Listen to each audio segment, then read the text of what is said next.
Class of 1964 has actively supported the Rockefeller Center for a long time. Our classmate Roger Aaron served on the Board of Visitors of the Rockefeller Center for 6 years, and I am now in my 6th year as chair of that board.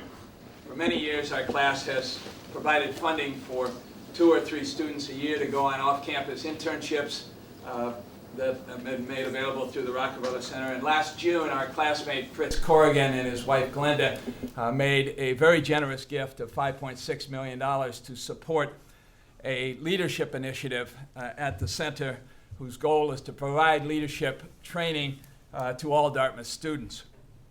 Our plan this afternoon is to describe how leadership has evolved in the past, what we are doing today to develop leadership, and what we think will be necessary to train leaders in the future to deal with society's increasingly complex problems. Let me introduce the panel to you. First, to my right, my classmate Scott CREELMAN, class of '64. Scott has had a distinguished business career and has recently retired as CEO of Spaulding Sports. He is also a decorated athlete, having earned varsity letters here at Dartmouth in both baseball and football. He was a key member of the 1962 undefeated Dartmouth team and, of course, captain of the 1963 team, which will be honored at halftime of tomorrow's game. I am a retired partner in the Boston law firm of Ropes & Gray, and in that capacity was the founder and chair of our healthcare practice. To my left, Andrew SAMWICK is a professor of economics and the director of the Rockefeller Center. And at the end of the table are 2 members of the class of 2010 who are part of a highly select group of Rocky Leadership Fellows. DERIKKA Mobley, who grew up in South Jersey, is pursuing a major in African and African American studies.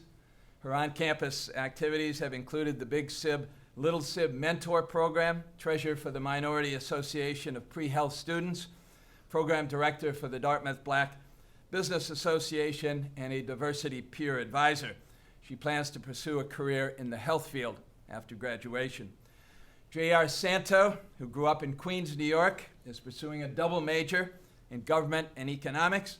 He is the publisher of the Daily Dartmouth and on campus has been involved with the Student World Assembly, Green Key, the Order of Omega, and a small church community at Aquinas House. He plans to pursue a career in law upon graduation. Our plan is to have each panelist make an introductory statement of about 10 minutes or so, and then we'll open the floor for any comments or questions from the audience. I'm going to begin with Scott and ask him to make his statement first. Let me note in advance that he will have to leave before the Q&A session because he has other commitments in connection with tomorrow's celebration of the 1963 team. But we're glad to have him with us and introduce Scott CREELMAN. In the next 10 minutes or so, I'd like to share with you 5 elements of what I consider the evolution of leadership. Ron referenced change. Many of these elements have changed over time, many have not. And I try to point those out to you. What I would like to talk about applies to both the business world, where I came from Spaulding, which was owned successively by the Cisneros family, by KKR, and most recently by Warren Buffett. So that's the background from which I bring some of my comments today. Quite frankly, I have found many leaders not prepared for the task ahead of them, and I'd like to kind of focus on, as I mentioned, the 5 key elements today that might be some takeaways for you. The first is the commitment to day-to-day for leaders to improve their skills through continuing education. There's no question that the credibility of leaders that I've seen come from making decisions that are both fact-based and experience-based. But many of them, there's a disconnect. A lot of today's business leaders are young and they have not had the experience of working on the street and managing complex organizations. And many of the senior leaders today have had great experience through leadership, but have not had the experience technically, particularly the changes the last 10 or 15 years in technology, in legislation, in currency, and many of the other elements that we're all familiar with. In other words, the environment has changed, but a lot of the key leadership skills have not changed relative to informational skill sets. In a sense, it's like athletes. The athletes continually get better through weight training. It's like educators who have to keep up to speed in their various disciplines because things are moving so fast, particularly, as I mentioned, with technology. And so today, I find that the best leaders who can anticipate issues, who work both on their style and through the substance, are those who formally do something to improve their leadership skills. They're continually wanting to learn over and above their own specific job responsibilities. Of course, you can't anticipate everything, and I thought I'd give you a short story of recently Spaulding opening a store in Minsk, Russia. It was a very successful store, did a considerable amount of business. At the same time, we happened to open up a league of basketball for both men and women, where we sponsored basketball teams, footwear, etc. Shortly after we opened the store was closed by the local police. You can't operate the store. Why? We're not going to tell you. Why? Poor merchandising. Why? It's your personnel. Threw us off. We couldn't anticipate what was the issue. The issue was that we had not included one of the basketball teams for the police in both the men's league and the women's league. As soon as we supplied footwear, as soon as we supplied clothing, the store opened again and we were back in business. In other words, the continual learning is, you can't anticipate everything, but I believe that there's a gap today between the young leaders and the older leaders relative to tangible learning. Number two is that I have an expression that the people who worked with me are familiar with, and that's for leaders to be able to think in 360 degrees in that of their constituency. And by that I mean not thinking linearly, but peripheral. What do I mean by that? I often find, in my experience in other companies, that the manufacturing folks have little disregard or little care for the marketing people. I find in the nonprofits I'm on, the curator and the administrators don't get together. Certainly in school environments, you have faculty and administration.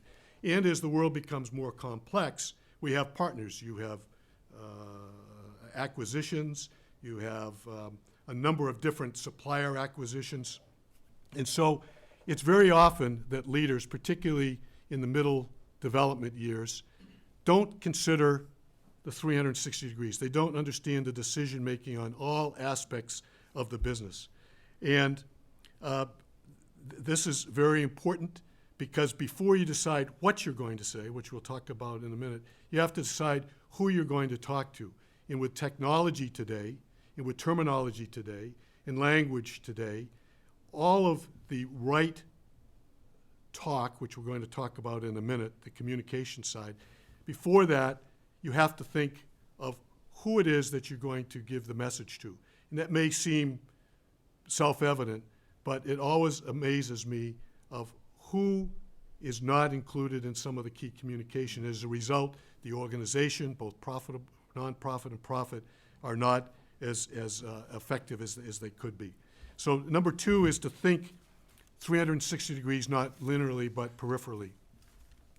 Number three, of course, and this has not changed over the years dramatically, but I think it's changed some, and I want to point this out. The third point clearly is to be an effective communicator once you've identified that group of 360-degree recipients.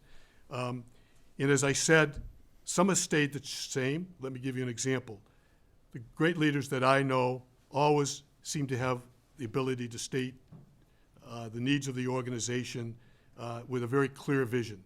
They're very clear in terms of what it's going to take to accomplish the objective of that organization. Secondly, the great leaders, opposed to the average leaders, always seem to be able to add value.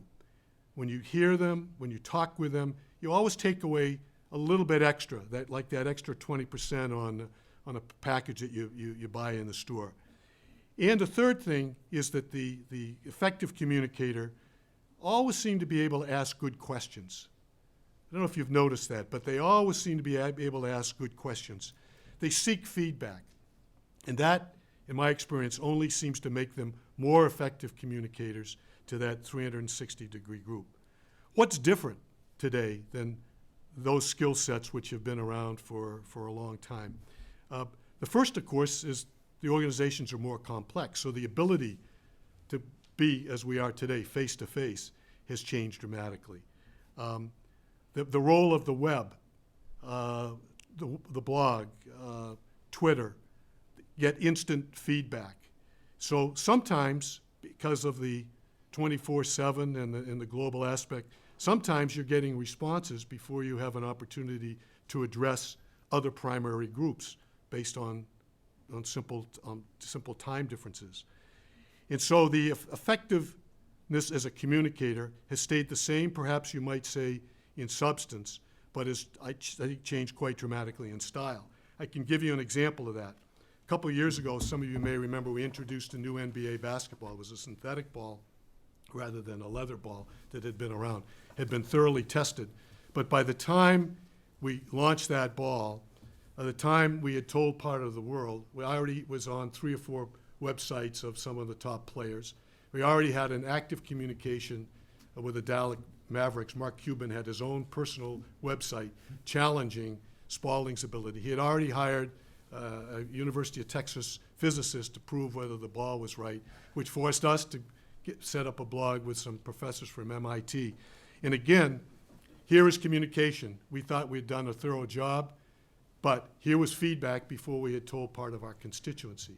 So to be an effective communicator is to the right audience, the 360 concept, but also vision and feedback, but respecting the fact that the way to reach the constituency is very dramatically different today than even 5 or 10 years ago, and seems to change each day with the Skypes of the world and so forth, things that we're all familiar with. My fourth point of the 5 talks about style. The one thing that we've all learned, because we've all had different and interesting experiences, is that the style of, there's no one right style of leadership. It's a series of components. But I thought I'd take a shot. People often ask me, what do you think is the most significant style? And I think my answer surprised a lot of them, and that is a predictable style. To be predictable when you're leading an organization. And in some sense, that has remained the same, in some sense, has changed. Let me explain. When the style is predictable, when a leader is going to lead with good news and bad news, the organization must know how he or she is going to react. And that's critical because if you're simply dealing with short-term whims of the leader, you're apt to do what is right for the short term to please him or her, and not what's the right for the medium or long-term goals of the organization. And it's can be very much of a negative on what we'll talk about in the 5th point, and that is developing an ongoing culture for the business. So what I believe can be taught, and one of the things that I hope comes from this outstanding work that Andrew and team are going to be doing, is the technique of being predictable. How do you, besides your personality, how do you learn to be predictable? How do you provide feedback into your constituency? And not only when we talk about the top tier of leadership, but in organizations today that are far more complex, as we discussed earlier, and particularly as there are acquisitions, particularly as there are growing into parts of the world that some people aren't familiar with dealing with. How are you going to be predictable further down into the organization? How do you have a young leader or manager be predictable in the mid-level managers or organization in the case of nonprofits? So the 4th point is to develop in more complex organizations today than before, a predictable style that in good news and in not so good news, there's still a reasoned response which allows the organization to continue in its overall mission. And the 5th point is what's the net sum of leadership, of communication, of the 360, of the ongoing education? And that, I believe, is the measure of any organization, and the leadership is an ongoing positive culture. Culture may be a word that's overused, but I believe that when you have a strong culture, you have a strong positive value throughout the organization. That culture is you don't have culture today and you lose it tomorrow. That, I believe, both comes over time and diminishes over time. What's important, I believe, that has been for time immemorial is values of trust, particularly with some of the things that have happened in the profit world, but also in the nonprofit world. Integrity, such qualitative indices as a good place to work, place to learn, they care about me, that sort of thing. And the culture, at the same time, encourages different points of view. Because the flip side of that is developing a worldwide culture, and most of what we do today is worldwide, it's global, is far more complicated today. Because after all, a lot of the operative areas of businesses involve naturally many different cultures. There's a considerable amount of acquisition that's going on, so you're taking one culture and merging it with another culture.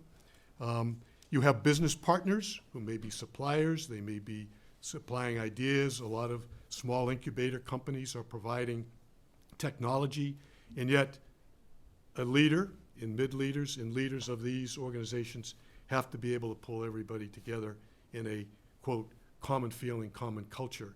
And I believe that's much more difficult today to do because of that, much more of a challenge. And so some of the first 4 points that I made apply today than they did perhaps 5 or 10 years ago. So with that, I'd like to say I hope some of that made sense to you. It's a lot to cover in 10 minutes or so, and I'm encouraged from looking at some of the early work that the program that Fritz and Andrew will be doing will address some of these issues and hopefully bring strong leaders into organizations on a global basis. Thank you. I'll turn it over to Ron. Thank you, Scott. Scott and I represent leadership from the past. In our generation, leadership was characterized by two factors. The first was that your leadership style was learned on the playing field, and your leadership lessons came from great coaches and great players. The second was that you were given no training in leadership. You developed as a leader through a process of trial and error by doing and adjusting in light of your mistakes. I want to elaborate on each of those. First, the influence of sports. Through high school and until I was injured here at Dartmouth, I played football and basketball, and my heroes were Coach Lombardi of the Green Bay Packers and Coach Wooden of the UCLA Bruins. Coach Lombardi called football a game very much like life. And it's interesting to note that he often spoke in his day to corporate leaders, transferring the lessons of football to business. And to him, a successful leader was made by hard effort. You never were anointed as the leader of a group. You had to earn the respect of your peers, and you did so by working harder than everyone else. For me, hard work always equated with passion. You have to like what you're doing, you have to be enthusiastic about it, and you have to convey that to your team. That observation was one of the keys to my tenure as a leader of a law firm practice group. I always recorded the highest number of billable hours, which made it easier for me to set expectations for others in the group. And in fact, my enthusiastic focus became sort of a screening mechanism. A number of associates were frustrated by how hard they were working, and they would approach me and say, you mean I am working this hard in order to be a partner in the firm and work even harder like you are? And I said to them, well, maybe this doesn't fit your lifestyle. Maybe you don't have the passion and enthusiasm for the practice of law. But the bottom line was that they weren't willing to make the sacrifices that, on a personal level, that any leader has to make in order to be effective. Last year, Coach Wooden put out a collection of what he called his life wisdoms. And the one that resonated the most to me was his vision of leadership. He said it in one sentence, quote, "A leader's most powerful ally is his or her example." I've seen the power of an example throughout my career, both my own and those of others. I want to tell you quickly about a hospital CEO of a client that I represented. This particular individual would always order a special meal for himself and a different meal for everyone else. And, it's totally understandable if you've got a health problem or you've got a food allergy. But this particular CEO would always order the most expensive meal for himself. It was lobster salad sandwiches for lunch. It was filet mignon for dinner. Everybody else got chicken salad or maybe fried chicken if you were lucky. No surprise at all to me that the hospital's medical staff and employees saw this CEO as self-centered. And no surprise at all that what resulted was a bitter and very costly union strike and significant physician defections who found this was not a good place to work, as Scott identified as one of the key objectives of any leader. We are even seeing this today on the public policy front. Congress is trying to change our health care insurance system for everybody in the country. But as we've all been reading, they are reluctant to give up their own exclusive and expensive system. So no wonder that the public is so hostile to the changes that these representatives are considering in Washington. In my own career as the leader of a law firm practice group, I always worked to set an optimistic tone. I would meet monthly with the lawyers in the group and report on all of our new business. I knew that everybody wants to be associated with a winning team. And by reminding the group that we were doing well in the marketplace, I was able to keep morale high and recruit top talent to the group. But in that role, I also emphasized innovation. We were the first practice group to do a strategic plan for our future. We were the first practice group to offer free educational seminars to our clients. And we were the first practice group to hold off-campus group retreats in order to work through challenging issues and build cohesiveness. Well, through these examples of both optimism and innovation, the group began to form its own collective personality, its culture, as Scott would use that word, and it led to a self-fulfilling prophecy of success in the marketplace. All of you know, and it becomes quite comical at times, that the image of a lawyer generally is someone who finds a reason why you can't do what you want to do or what you feel you have to do in order to be successful. Everybody finds lawyers very negative. But what we were able to do by setting this example of optimism and innovation is to create a group of can-do advisors. We were trying to project ourselves as business advisors, not just as scriveners or as lawyers, and we were trying to position ourselves as people who would help to find creative solutions for accomplishing the objectives that the clients set forth. Let me say now a few words about the second characteristic of leadership in the past, what I call that lack of training. The practice group that I chaired at my law firm was the healthcare group. When I was named the chair, I was given no training, no instruction as to how to perform this job whatsoever. And that was true for every law firm, for every practice group in my law firm, and I suspect for most law firms in the country. We were all very well trained as lawyers, and we all knew how to do that job. But the job of a department chair is something very, very different, and neither law schools nor law firms provided any training whatsoever for that job. But the absence of that training, that kind of training, was not peculiar to law firms. the primary clients of our particular practice group were community hospitals and academic medical centers. And what was shocking to me was that these institutions didn't provide any training for their leaders either.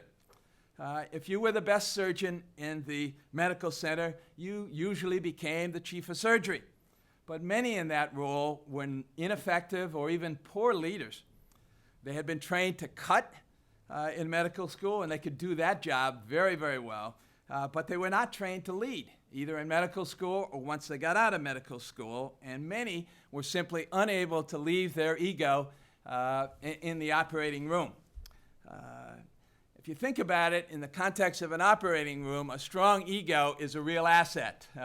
It gives you confidence and gives you a real sense of quality. But outside the operating room, you're talking about a strong ego, which becomes a significant hindrance to motivating a group of people to follow a common mission. Switching back to the sports theme for a minute, let me emphasize for you what I think is one of the critical components of a great leader, and that's humility. I went to the first New England Patriots game this fall. They were playing very poorly, as you may recall. They were losing by 2 touchdowns. There was only 5 minutes left in the game. But eventually, in the last few seconds, almost the last play of the game, they won when the quarterback, Tom Brady, threw a touchdown pass to the tight end, Ben Watson. Now, everybody around me and everybody in the audience said, Brady's a hero. He's done it again. He's incredible. He's just something special. He's the best player on the team, and, comments like that. But Brady was smart enough, and he knew that you cannot lead a team if you're not a part of it and if you're above it. You've got to be at the same level as the other players on the team in order to be an effective leader. And so what did he do? Well, some simple things, but collectively they established his both style of leadership and his effectiveness as a leader. First, he wouldn't talk to the horde of reporters that inundated the locker room to sort of say, how did it all happen and why were you so great on that play? Because those reporters were crowding out the other players who were in the lockers near him and were anxious to get dressed and get on and see their families and move on to other activities. So he made the reporters wait until it was time to go into an interview, and they had him one-on-one.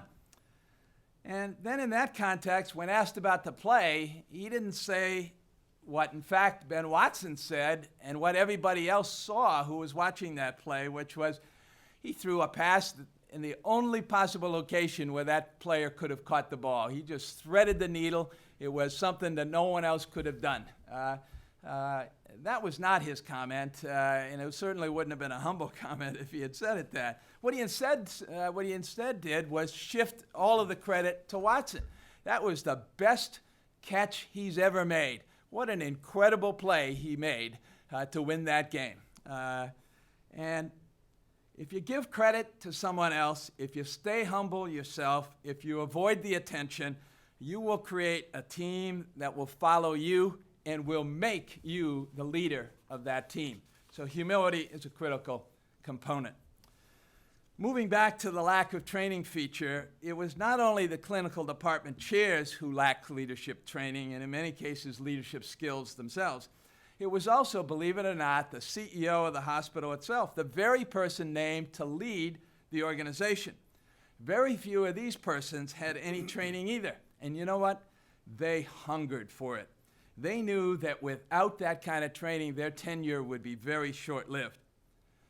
Whenever a new CEO was appointed to one of our hospital clients, I would offer to go and meet with them every 2 weeks, talk to them about the issues that they were struggling with, to share my perspective on the industry, to facilitate the transition from the prior CEO.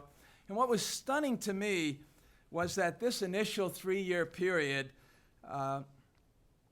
would end, and I would turn to other projects and move on. And then I would get calls from the CEO's secretary and said, he wants to schedule some more sessions. Why did you cancel the sessions? He wants to keep going. And they simply didn't want the sessions to end. I saw them initially as orientation, but they saw them fundamentally as training. They were expected to be leaders, but if they found a very difficult problem, who were they going to go to? Were they going to go to the board chair? He just hired them as the person who was supposed to solve these problems. Were they going to go to the administrators to whom they reported? They couldn't do that because they were superior to them. Were they going to go to the CEO of a competitor and say, have you ever faced this problem? I've got a real weakness here. Well, in the tough climate we're facing out there, the competitor would have taken advantage of that, and they certainly were not going to do that. They had been hired to solve these problems, and if they didn't know how to do it, someone else was going to be hired to do that. So I became basically their sounding board, and through these sessions, they identified their priorities and the style that they needed to lead the organization. And the lesson of their hunger for guidance hit me so squarely that I decided to set up a leadership boot camp for new hospital CEOs from all over the country. These are very busy guys. I brought them into a central location from all over the country, and the invitations were never refused. When I asked the new CEO if he wanted to come to a training session and sit with his peers, they always said yes. And I always started with an introductory dinner. I said, come on, we'll have an informal dinner, we'll get together, we'll meet each other, and then we'll go into the hard training sessions the next day. Well, you can imagine what happened. As soon as they sat down for dinner, they started to spill their guts. These are the problems I'm facing. I don't know how to deal with these issues. Have you ever faced them? How do I get over these hurdles? And they were searching immediately for guidance. And when the boot camp finished and we were all done with these substantive sessions, I went on and started planning the one for the next session with a new group of brand new CEOs. And the former group said, no, you can't leave us abandoned. We want to do this again. Set it up for next year. Let's have another one of these sessions. This is very valuable. We need more training. We need to keep at this. And this leads me to my final comment, sort of a transition from the past to the present and on to the future. What these CEOs were really looking for, and what I found in the coaches and players I admired most, was a mentor. Every good leader needs a mentor. They needed them in the past, they need them today, and I know that students like JR and DERIKKA are going to need those people in the future. Mentors are basically people you respect and from whom you can learn, and importantly, people who are willing to share their life wisdoms, the wisdoms that Coach Wooden shared with others and that good mentors can share with potentially good leaders. Search these mentors out. Nurture those relationships. They are what I think are the true capital of leadership. In closing, I want to recite one final lesson from one of my generation's mentors, and that's Coach Lombardi again. And he said this about leaders, quote, leaders are made, not born. There may be a lot of dispute generally about that statement, but I can tell you based on my experience, some of which I've recited for you, I am absolutely convinced that we can make better leaders, but we have to do that proactively. And I want to now turn to Andrew to give you a sense of some of the things that we're trying to do at Dartmouth in order to make better leaders in the future. Thank you.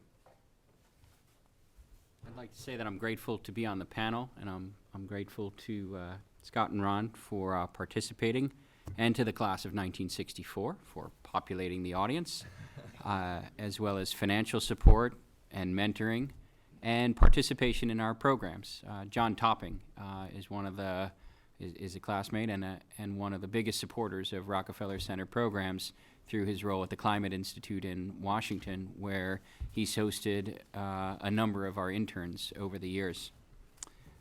I'm also, I guess, grateful that for at least a few more years, I'm closer in age to the graduating seniors than to some of my mentors.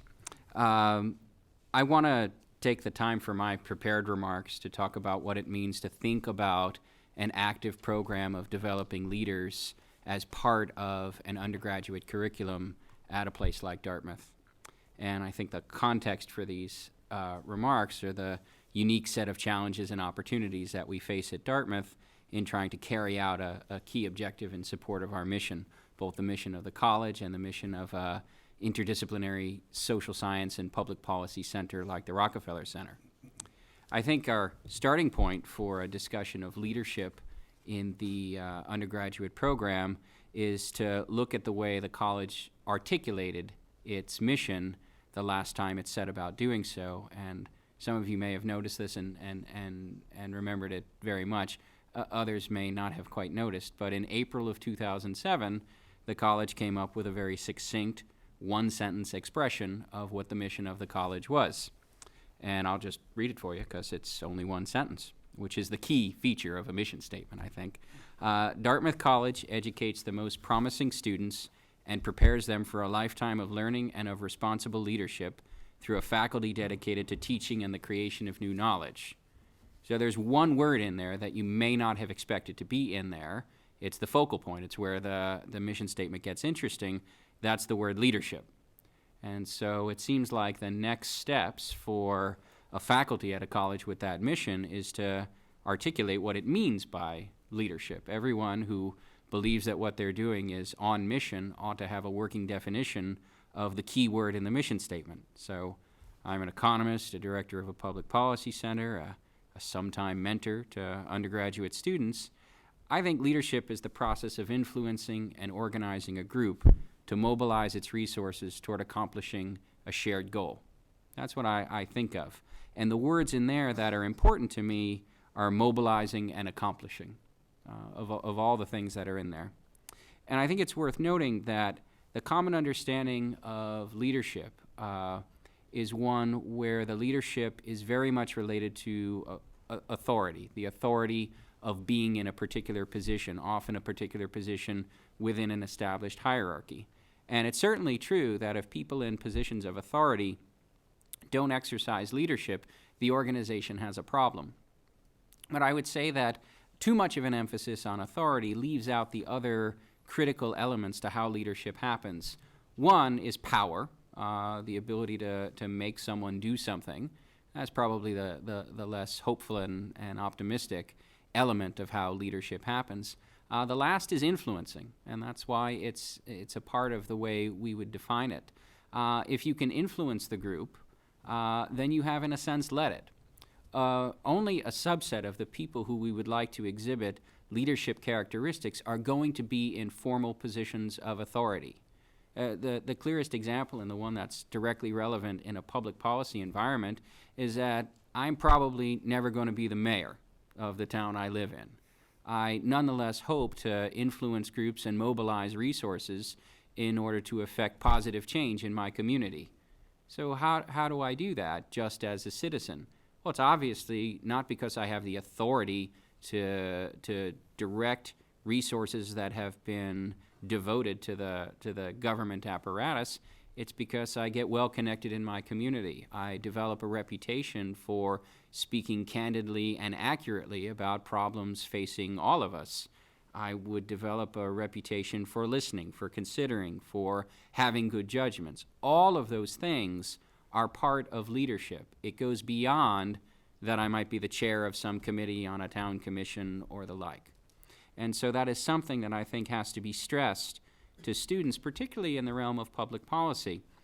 If neither of the two students to my left decide that they want to hold office in a government or other sort of public policy venue, I wouldn't necessarily consider myself to have failed if they have nonetheless influenced and organized a group to mobilize its resources toward worthwhile goals. And so I think a lot of what we do has to be in that space, something that you might call civil society, between the citizen and the state. If you were to rely only on hierarchies and organizational structures that give authority, I think you would be missing a lot of the opportunities to affect positive change, which is the hallmark of, I think, good leadership. If you were to look at Dartmouth itself or peer institutions, meaning so-called elite liberal arts institutions, elite because of, nothing as much as the quality of the students that apply and the way we can be quite selective in who comes here, something in the back of my mind which raises the stakes very much. You typically don't find formal so-called leadership programs.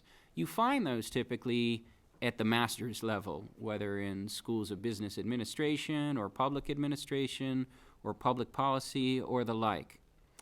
For example, the Tuck School just reformulated the Cohen Leadership Program into a center to promote leadership in the experiences of Tuck students. You see that happening quite frequently at that level. It's much more sparse at an undergraduate level. There could be any number of reasons, but two kind of stand out to me. The first is that the students tend to be several years older than undergraduates, and I don't think you can discount the importance of, you know, getting together a group of people with varied life experiences who have had time to set some goals and have a particular reason to be in the program that's derived from being extremely effective in an environment. So the age of the students is one.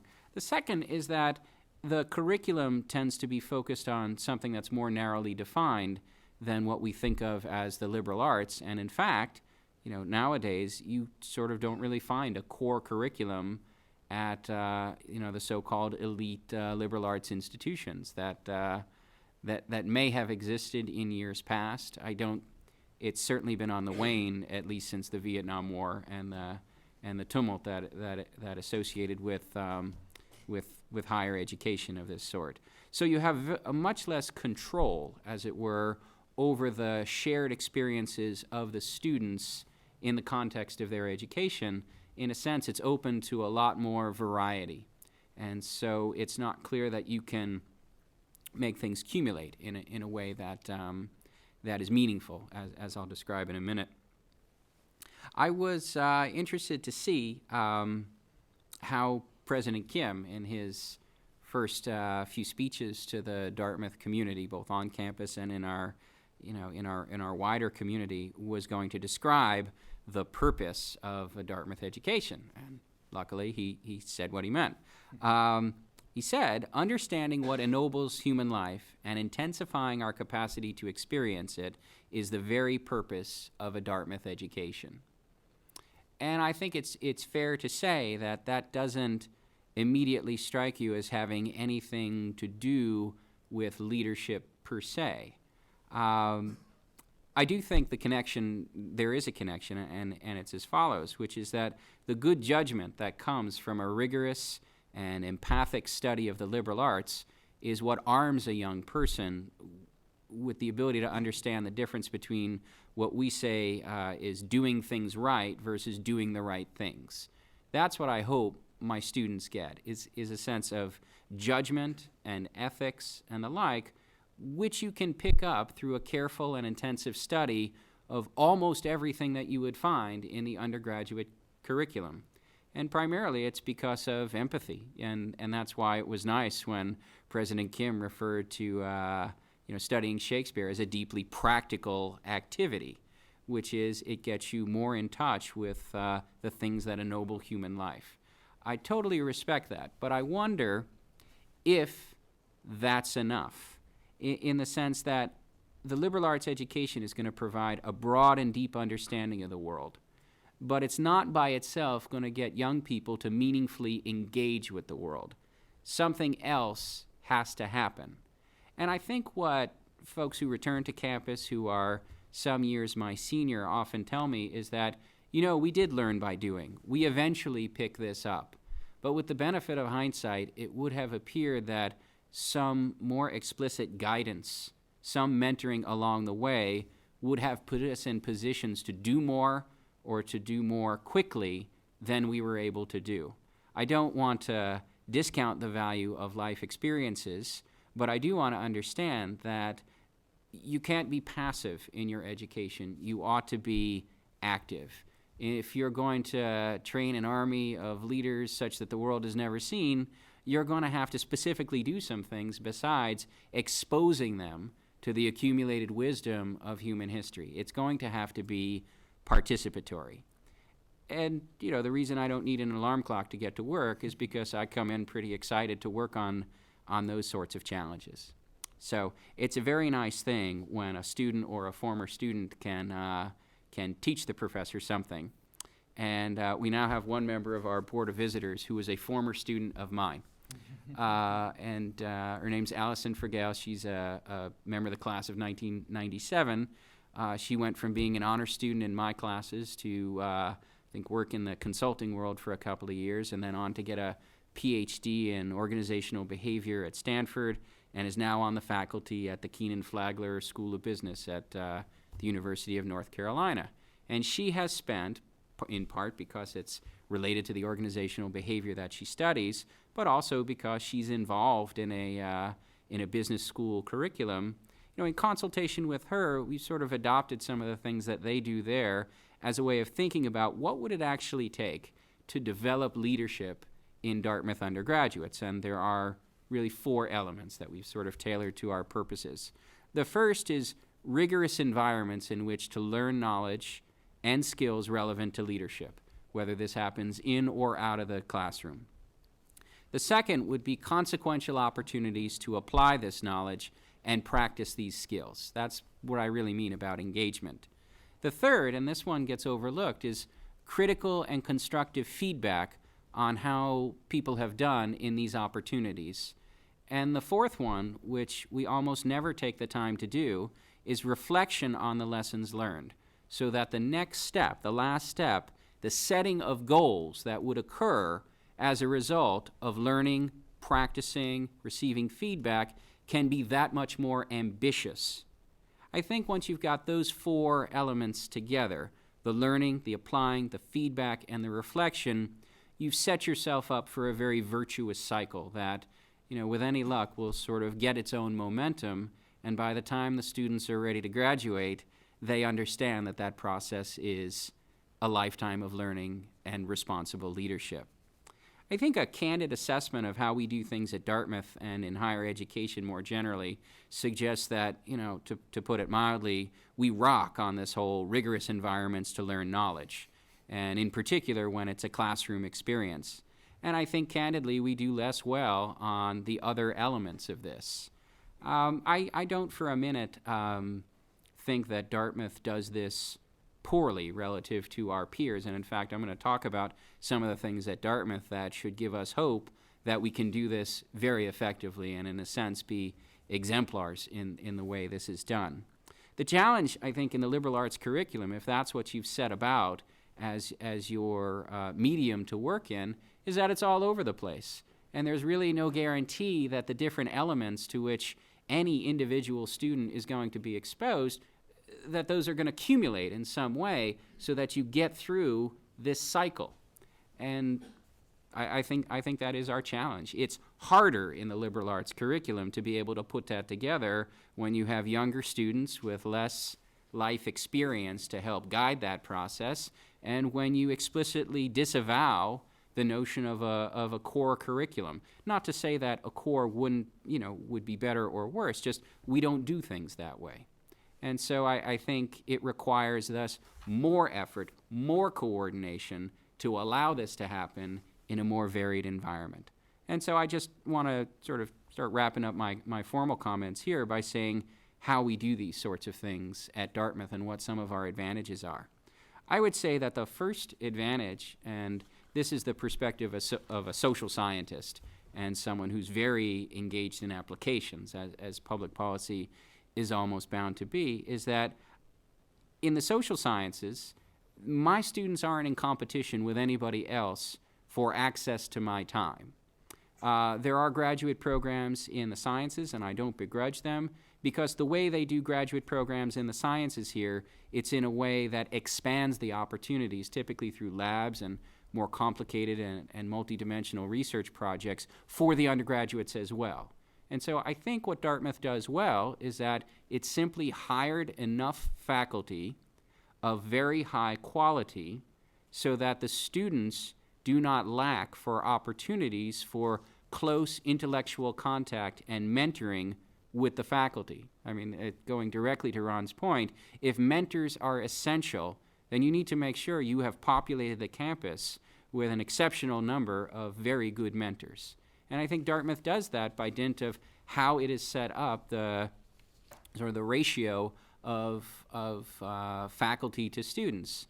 And, you know, the traditional metric of faculty to student ratios isn't isn't what I mean here. I mean, there is no situation that I can think of at Dartmouth where a bright, motivated student would not have access to the very best faculty that we have here.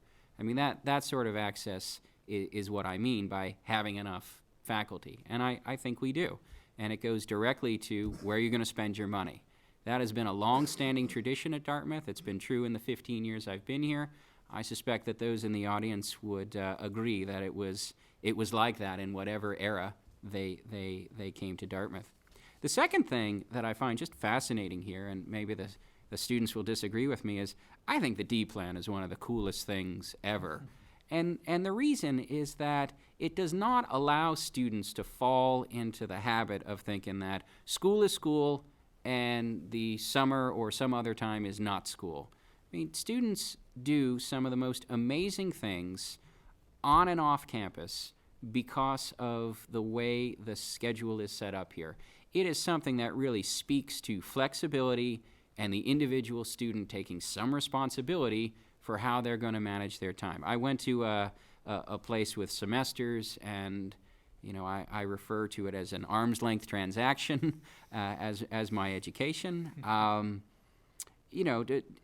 This is just the scope for creativity and the scope for doing things of consequence to apply what you're learning is so much higher because of the flexibility and opportunities of the D plan. I would also say, truth be told, that the academic requirements here, if you just sort of sit down and figure out what a student would have to do to do well at Dartmouth, they're very accommodating. There are 36 classes in a typical 4-year schedule. About a third of them are going to go to satisfy the requirements for the major. About a third are going to go to satisfy, some people call them general education or distributive requirements, but by that I include the language and writing requirements. And then you got this third of the curriculum with no particular requirements on it. And in an environment like that, that allows a place like the Rockefeller Center, which is set up to do innovative things in public policy, to have access to the students. I don't have to get in fights with traditional departments about wanting to have students participate in Rockefeller Center programs. The design of the academic requirements is inherently flexible and allows innovation to grow and good programs to attract more students. I guess the final thing is that typically when you find a center, like if the Rockefeller Center was magically transported to some other place, or possibly, to a lesser extent, had some other director, it would not be a center that served the students like we aspire to have it serve the students. It would be, I believe, gobbled up by faculty as a way to leverage research money and hire graduate students and any number of other things. It is not set up like a spoil system in that way. And in fact, it's not just the Rockefeller Center. There are other examples on campus of how the places where there have been a concentration of resources outside the traditional curriculum, those all go toward putting innovative programs in front of students. The Dickey Center for International Understanding, the Tucker Foundation, and many offices within the Dean of the College area all operate on this principle that we're here for the students, and the way we measure ourselves is by the impact we can have on their experience. And so what do we do in that unique environment? I'm going to talk about a program that I don't think either of the students next to me participated in, but it's one that I think encapsulates what we're trying to do. It's our so-called first-year fellows program. The first year we rolled it out was actually for the class of 2010. Here's what it consists of, and if you've walked around the center at all and seen some of the boards that are up, you can see it there as well. This is how we advertise ourselves. The first part is that students have to complete and do well in our introductory public policy class, and also complete a social science methods class. This is our part where they have to do their share to acquire knowledge, to demonstrate that they're intellectually capable of performing in that sense. We invite the best students from that class, which is taught to this room every winter, and the room is basically full, especially if you give us credits for all the coats that are on the chairs in the winter. About 80 students are in here each winter. They're invited to apply for internships in Washington, D.C. with Dartmouth alumni in the public and not-for-profit sectors to serve as mentors. And because they've done well in their class, and because they've done the second element of this, which is what we call a civic skills training program. It's a week-long intensive internship training program that students do all together in Washington, where if I were to define the skills that are germane to leadership, they basically fall into three places. There's self-awareness and self-assessment skills. You know, what type of a person am I? How would I interact with a team? Then there are some skills that focus on communication and teamwork, not just writing and speaking clearly and effectively, but negotiation, facilitation, things of that nature that help you get on well in a group. And I think the third set of skills relate to project management. When I am tasked to do something, what are the ways in which I can do that effectively? We want our students to take on this first opportunity and to excel. On the internship is where they apply the knowledge and practice the skills. And it's not as if they're doing this anonymously. We're in contact with their mentors. We do check-ins periodically and get feedback from the mentor. And lastly, when they come back to campus, critically, we have a debriefing and reflective session with them, some orally and some in writing, so that they can take the opportunity to figure out, now that I've done this, I've succeeded in some things and I've failed in other things, how do I set my goals? What did the whole group learn on their experiences that might be relevant to me in that process? And so what happens? We get these students back from their first year as sophomores, ready, willing, and able to take on increased responsibility and projects that would require even more ambition. And so I don't want to go any more deeply into that. You can go to rockefeller.dartmouth.edu and sort of get an overview of our programs. But I think a program like that, although we don't call it a leadership development program, has all of the elements in it. And we would presume that students who complete it successfully, and even some who are less successful in it, will have learned the lessons that put them in a position to use their, not just authority or power, but their influence to affect change. And that's why I like the opportunity to think carefully about those sorts of programs for Dartmouth undergraduates. So thank you. Good afternoon. Scott has sorry. to leave. Scott has to Thank you. leave. Thank you. Thank you, Scotty. So, good afternoon, everybody. My name is DERIKKA, MOBLEY, as you can see, and as previously mentioned, I'm a Rockefeller Leadership Fellow this year. And the Rockefeller Leadership Fellows program really emphasizes inflection. Reflection on yourself, your experiences, and the lessons drawn from the sessions. Reflection allows fellows to implement or operationalize these lessons and concepts from the sessions. We're also working on developing our public speaking, which I'm also working on right now. So far, RLF has helped me view my leadership experiences in new lights and with a different perspective, and increased understanding as well. I now draw connections between what I'm learning in the RLF program and my past leadership experiences. I've had a variety of experiences in leadership over the past 3 years, which have developed my leadership skills. My approach to leadership varied in different roles, taking into account the concepts and aims of the position. I'd also like to note that I'll be using the acronyms for the organizations instead of the full names, which we're actually really fond of doing on campus, as you may know. So one of my first leadership experiences was as on the executive board of the Dartmouth Black Business Association, or DBBA. DBBA is an organization that exposes students to business and various informational sessions and events. And it also provides members with many resources and networking opportunities. Throughout my freshman year, I attended many of the DBBA sessions and programs as I wanted to increase my understanding of business topics. By the end of the year, the president of the organization, Mariana, nominated me to be the program director for the following year. At the time, I was not planning on running for an executive board position, but Mariana's nomination was a vote of confidence, and it encouraged me to pursue this leadership opportunity. As program director, I worked with other members of the executive board to coordinate events and event advertising. In this position, I gained more responsibility and ownership of the organization, as well as managerial skills. It also provided me with my first insights into organizational dynamics and the importance of transparency. Towards the end of my first term as the program director, it came to light that the president of DBBA had misappropriated organizational funds. This was unknown to myself and other exec members, and it resulted in an investigation and, naturally, a reevaluation of this individual's role in the organization. At a recent RLF session, Barbara Kellerman, who is a lecturer in public leadership at Harvard's Kennedy School of Government, discussed bad leadership and the importance of understanding this seldom studied aspect of leadership. She made the point that bad leadership cannot be done alone. It involves followers as well, since bad leadership is not simply the result of a bad leader. Leadership is a relationship between leaders and followers, or the constituency. Both parties must hold one another accountable for their actions and maintain as much transparency as possible.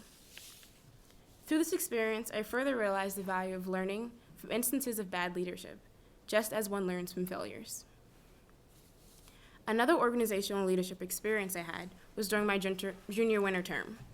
During this time, I served as the treasurer for the Minority Association of Pre-Health Students, or MAPS. This position provided me with insight into the financial side of the organization, such as fundraising for charitable foundations. As an exec member, as in my position in DBBA, I took more ownership in the organization and its programs. Organizations have to be conscious of sustaining its followerships and members. As Professor Ron Scheiko noted in RLF session, this is done through offering members solidarity and some form of incentive or privilege. For a college organization, this is typically in the form of providing resources and engaging programs, as well as resources and contacts. This is where MAPS exec members focus the majority of their energy. Also, during the past year, I have felt the need to assist and to be a positive influence for those younger than myself. Here at Dartmouth, I have been blessed with many awesome opportunities as a student, and I would like to give back to this place that has offered me so much. So when I was asked during my junior year to step in as a mentor through the Afro-American Society's Big Sib, Little Sib program, I happily accepted. This year, I am continuing my role as a Big Sib to a 13. I feel that through my various experiences here at the college and beyond, I have more to offer to underclassmen than I even realize. And from personal experience, I know that I have benefited from the mentorship and benevolence of upperclassmen, such as when Mariana, the president of DBBA, offered me the position to act as the program director. This experience as a Big Sib illustrates an important aspect of leadership. That is the chance to have a positive impact on and assist others. Another program on campus that allows me to positively impact others is the Diversity Peer Program, or DPP. DPP provides a wonderful space for evaluating and discussing diversity-related topics. During my freshman year, I participated in the DPP retreat. This retreat introduced me to other students who were also interested in creating positive change on campus and beyond. I was able to have dialogues with others on issues that I was already aware of and those that were new to me. I learned from many different perspectives, which I would not have experienced if I had remained within my own community. This program also provided me with a network of people who are also dedicated to positive change here at Dartmouth and beyond. DPP led to my role as a Diversity Peer Advisor, or DPA. As a DPA, I'm available to undergraduates to answer diversity-related questions so as to promote dialogue on campus. College campuses are unique pluralistic societies where real exchange of experiences and cultural knowledge, as well as academic ideas, can occur. It is essential that students and faculty, as well as alums, take advantage of this unique environment that is rarely found elsewhere in society at large.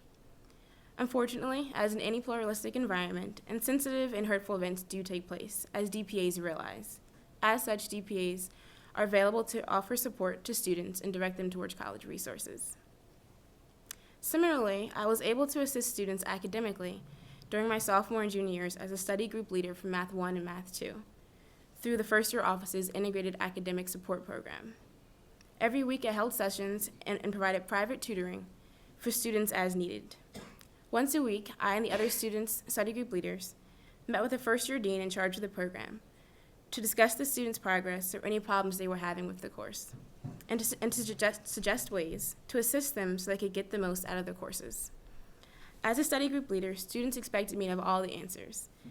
So I had to establish that my main role was as a facilitator of the study group. This meant often redirecting questions towards the larger group, so as to promote peer interactions, which are vital to a study group dynamic. Within the context of my role as a study group leader, I took on a democratic leadership style. My work as a study group leader and tutor was extremely revealing. Prior to this, I had never tutored in any area.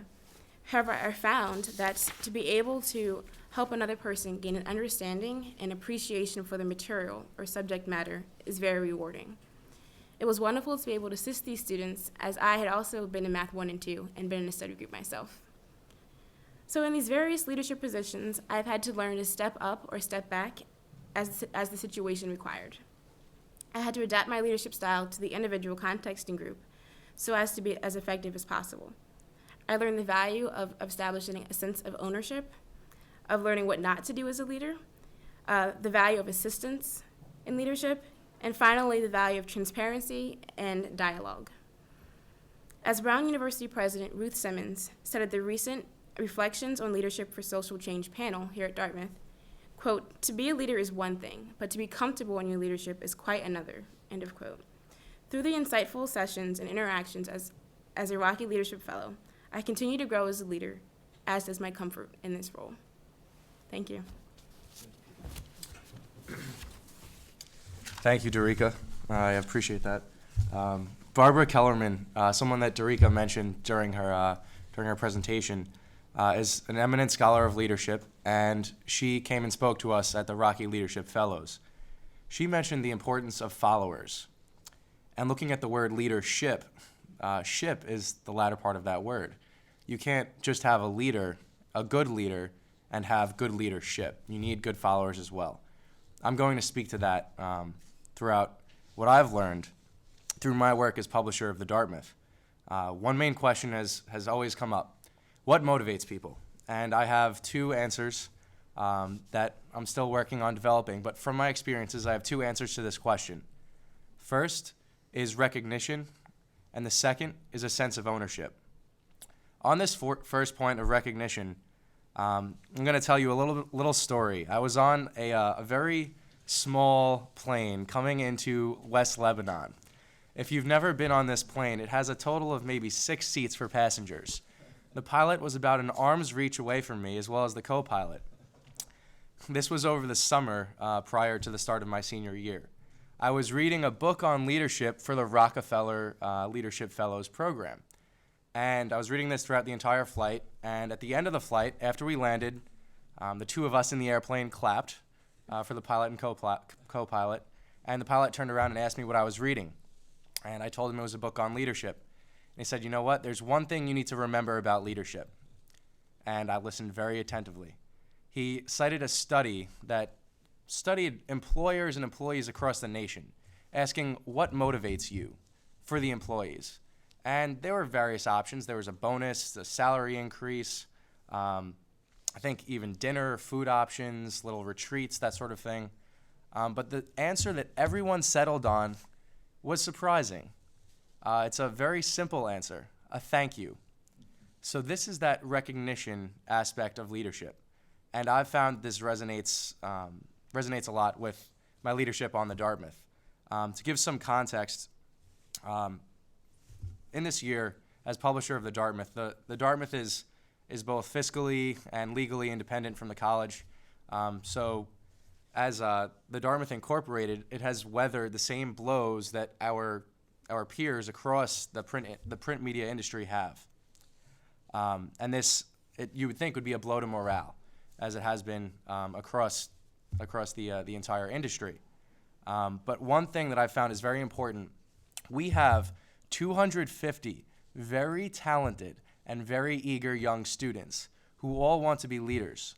So how, as a leader, do you empower them to take their own leadership roles? And I've found that this is through a sense of ownership. Briefly, in our advertising and marketing department, we've had a transition of the business model so that now individual staff members are account managers for clients. What that means is they're focused on the long-term relationship with that client. They're not just looking for the next month or the next 3 months or the next year. They are that account manager for their duration at Dartmouth and responsible for the development of that relationship.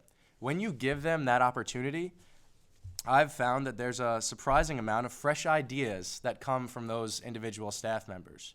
They're motivated by that sense of ownership that you're giving them, or rather that they're taking. I don't want to make it seem like it's anything given. It's something rather that you provide the opportunity for them to take, just by eliminating some of the organizational bureaucracy. One other brief example, we're driving alternative revenue projects through our finance and circulation divisions because we realize we need to help cultivate these revenue streams. It's a very complicated project, but there's several staff members responsible for managing what we call our poster store.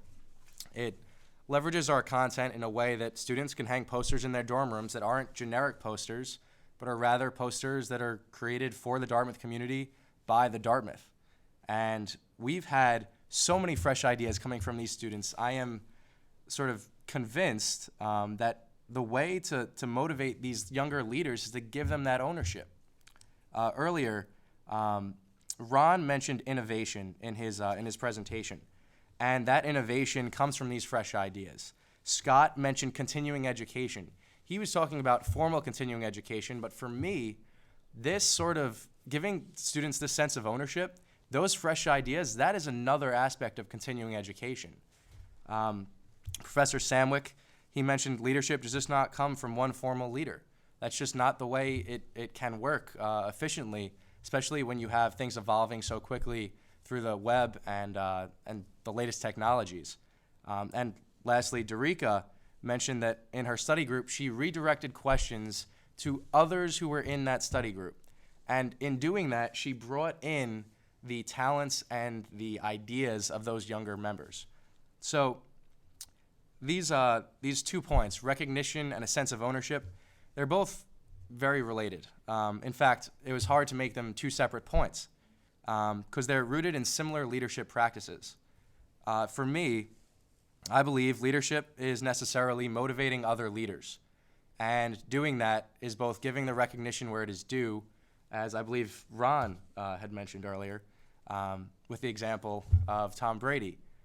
So giving credit where it is due, that's the recognition part of it, that only comes when you give that sense of ownership, so that these individual leaders can empower the organization with their fresh ideas.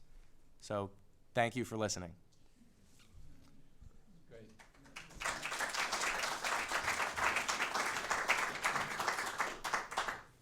Thank you. We have a few minutes if people have any comments or questions. There are some microphones.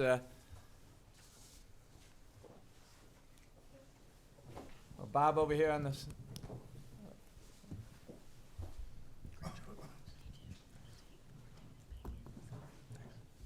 To the 2 undergraduates, almost alums, I'm very impressed with where you've come in 4 years. I think it's remarkable, and it probably a tribute to a lot of what Andrew is doing. I want to ask your perspective on the following. I understand recognition, and support for the people around you, and I understand, the sense of ownership that's important for people that are working with you, whether it's in an organization or as employees. Can you hear me now? Okay. And I want to get your perspective on where, for you as leaders, accomplishment comes in terms of reward to you, as opposed to needing recognition at your level or, or needing this sense of ownership. Obviously, you're already leading, but how important is the sense of accomplishment to your success as a leader? I could start if you want. Or it's up to you. I'll go quickly.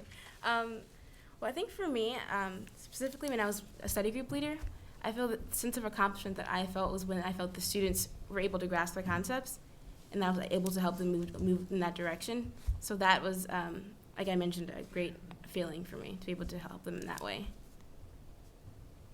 For me, it's almost how to define accomplishment. I read something recently, I don't remember where it was, about there being multiple bottom lines now in corporations. So there's one bottom line, that's the obvious one of revenue, but there's also the staff development and how that staff has been cultivated. So for me as a person in charge of the organization, it's somewhat to see others empowered and to see those fresh ideas bubble forth. It's sort of the same kind of excitement I believe Professor Samwick might see with the hundreds of students that he mentors that come through here every year. So that accomplishment comes from multiple levels. So there's never really one-dimensional sort of accomplishment. It's always operating in this three-dimensional sort of framework. Your level of satisfaction from that is what? When you have that entire staff coming together, it's quite empowering. It's quite rewarding personally, and maybe many people don't know what exactly it is you're doing. I know some of my friends have wondered what it is I do for nearly 50 hours a week at the Dartmouth. Yet at the same time, to see that staff come together and the 250 people throughout the newspaper, for those people to then have the opportunities and to be able to take advantage of those opportunities, that's where, for me personally, I am fulfilled. Sandy. First, I want to say thank you. You all did a terrific job. Two questions, and they have no relationship to each other. Ron, you said in your introductory remarks that one of the, perhaps the goal of the Corrigan gift is to bring leadership training to every undergraduate. So I'd be interested in hearing how you plan to do that, because that's 4,000 students. And the second question, totally unrelated, is that we always focus on the good leaders, and throughout history we've had some very strong leaders who've done bad things, like Hitler and Stalin and so on. So Andrew, I guess this is directed to you. Do you study also that kind of leadership versus good leaders? Andrew? Sure.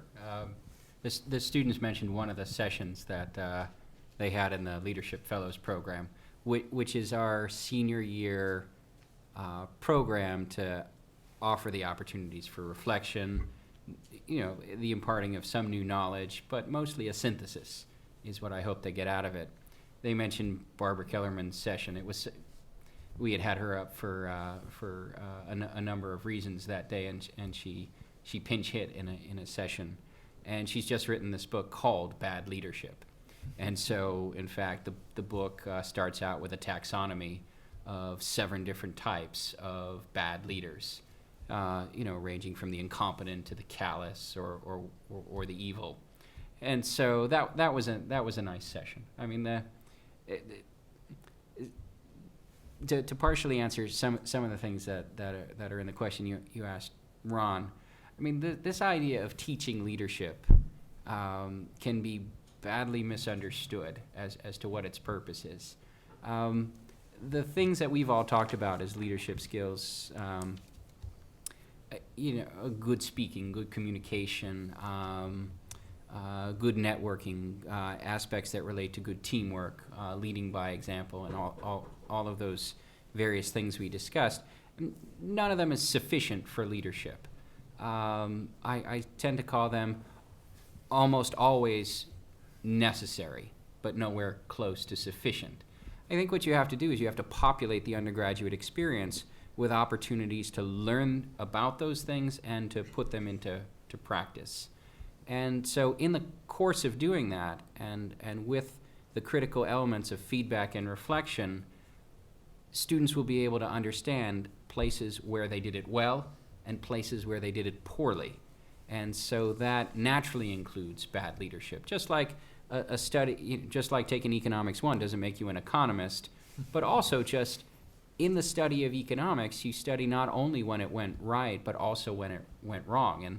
and the idea that you would study economics without studying recessions, that would be a non-starter. So I think, within the academy, particularly so-called elite liberal arts institutions, there's a way to do this that's going to look very much like the rigorous approach to other disciplines. It's just going to have leadership as a unifying theme to it. And so it's related to what's studied in government or history or economics or the like. It just focuses on how did people use power, authority, and influence to affect change.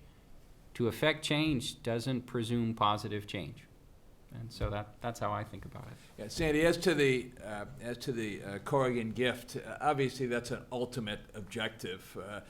Dartmouth admits students on the basis of their potential to become leaders. So it does seem to the Corrigans and to the Rockefeller Center, and I think to most thinking people, that we have an obligation to provide as much opportunity as we can so that every Dartmouth student can realize the full potential that we noticed when they were admitted to the campus. It's going to be an iterative process in the sense that we're expecting those students who are touched by these new programs to share their skills and their learning with others. So hopefully as that's shared, that it will impact others and that they'll begin to get interested in nurturing their own potential as well. But this is not going to occur tomorrow. It's not that we have a program that we're going to put in place and all 4,000 students will be exposed to it. This is going to be a program rolled out over a period of time. But at least we have beginnings. It's something affirmative and proactive so we can make effective leaders in the future. Additional questions? Phil, I'll bring a mic down to you. Great presentation. Can you hear me? Yeah. Yeah, thanks, Phil. To the students, please, particularly to DERIKKA. I have reasonably understood that you did a lot in leadership during your undergraduate career. But I'm equally confident that on graduation, should you be lucky enough to find a job, and I hope you will, I really hope you will, because everybody in the country will be in much better shape if you can find one coming out of college. I'm reasonably confident that you're not going to find a job in management, so you're going to have to be a follower. Mm-hmm. Did you specifically get opportunities or training to be a good follower? That's a very interesting question. Let's see how to answer. I feel like through these experiences I have had as leadership or in managerial positions, you have to, as was mentioned by one of the previous panelists, this 360-degree viewpoint. I think that's important. So I think it's important to be in touch with the people who are the followers of the constituency and being aware of what they're thinking. And through my other experiences that weren't in leadership positions, I have been involved in other organizations, but just going to meetings, I've been a follower in that perspective. And so I know that it's important to be an active participant in things and in the organization, for instance. So it's important to know how the organization is functioning and what role you can play to kind of what Professor SAMWICK was talking about, this effective change, positive change, and to work towards something. So leadership is, I think I mentioned this, leadership is, it involves the follower and the leader. So the leader, yes, has the prominent role, and it's the one that's most visible and focused on, but followership plays a very important focus. So I guess in terms of preparation, just life experiences, I guess, and going to class and trying to, learn things so I can contribute something positive. JR, do you have anything to add to that? We actually studied this at our leadership retreat for the Rockefeller Leadership Fellows program. We studied, okay, you're not going to be an upper level manager when you're going into an organization. So how do you lead as a new employee? What are the nuances that you need to learn about? And I think one thing that we've always learned is you need to carefully assess the context before you're making any quick moves. And I think President Kim is definitely doing that now. And I think that is something that we all know is an elementary part of our life experiences. So that is something that we have explored both on a theoretical level and practically, as DERIKKA said, in the classroom, in campus and non-campus activities. Yeah, if I could, oh, I'm sorry, if I could just add, you know, your question sort of, it speaks a little bit to leadership outside of formal authority, right? And I don't think there's any presumption that in the various experiences that we try to expose students to, that they start, you know, at the highest level. I mean, the one example of a program I sort of walked us through was one where they come in as interns, you know, but I'm always reminded in this case of those signs at airports and on the subway, if you see something, say something.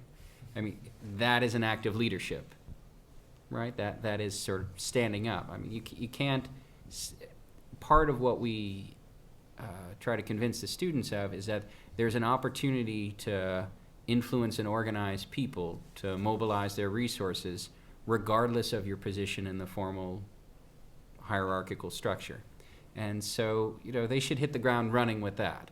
I mean, whatever job they can secure will say something about the authority that they have. But a lot of what we conceive of as leadership is understanding the way individuals fit together as a team and teams come together to form an organization and how they all try to move together. And so, you know, this is in part the difference between the word leader and the word leadership. Leadership is a set of characteristics and objectives that anyone in any organization at any level can have. And so I think that's the set of contexts and skills that they're going to bring with them. I'm sorry, I didn't mean to speak over you. I think you've pretty much said it all. I think that's an excellent point, the difference between leaders and leadership. How, you know, influence, power, authority, but you can still take on positions of leadership if they are, even if they are informal, as a, quote, follower. So that's an excellent point. Anyone else want to make a comment or raise a question? If not, I thank the panel again, and thank you all for coming and joining us. Appreciate it.